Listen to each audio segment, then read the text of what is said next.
Good day, I'm Aaron Klein Hipunya. I'm going to explain what is concept, nature, and scope of criminology. Let's let's begin with the etymology of the word criminology. The word criminology is self tells us that it is essentially the study of crime.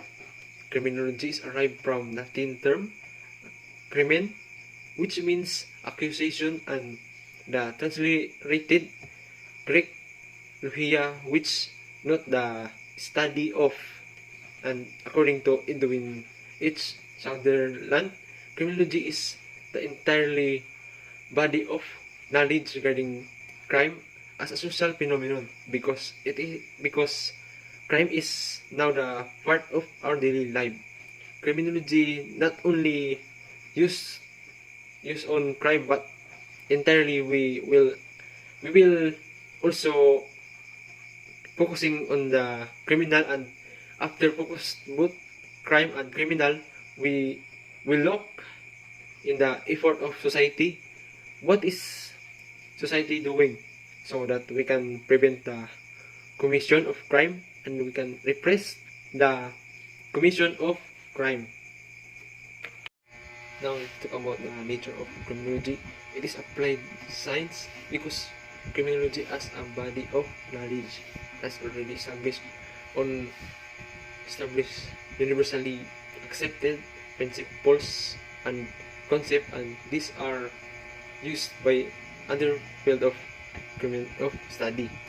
In the second is social science because it's study crime as a social phenomenon. Crime is a social problem that has a great impact to society. Number 3 is dynamic because the concept of criminology and their application adapt to the changing time.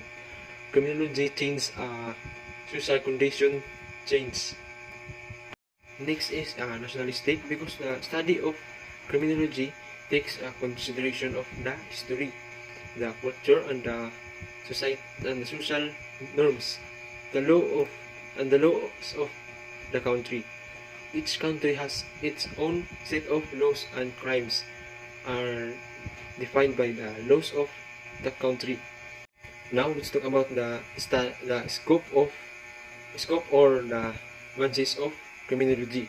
Number 1, the study of origin and development of criminal laws.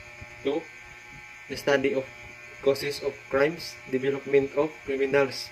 3 is a study of other sciences that examine criminal behavior using significant method, which as number 1 is a criminal demography. Demographics are statistical data that researchers use to study groups of humans. Researchers use demographic analysis to analyze whole societies or just a group of people. And next, criminal epidemiology, science of why and who disease is spread to determine evolution.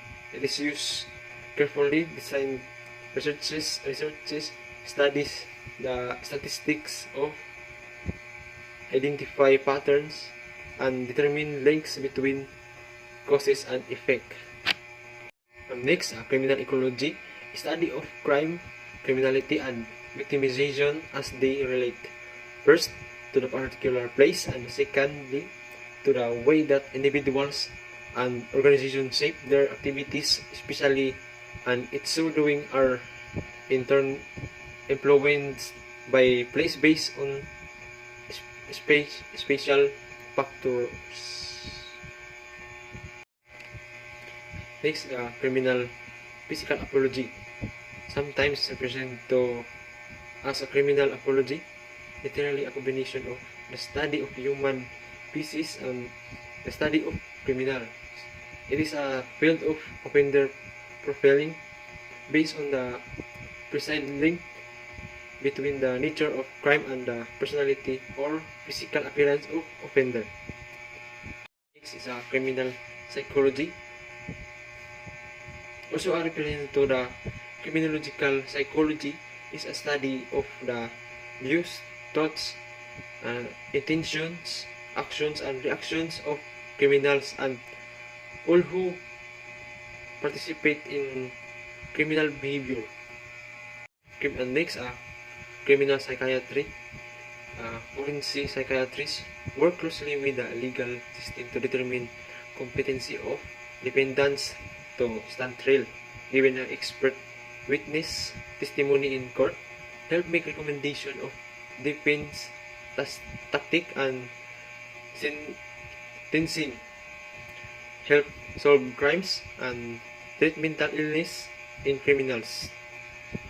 And the last is victimology, the study of victims of crime and the psychological effects on them of their experience. And that's all. Thank you for watching. Bye.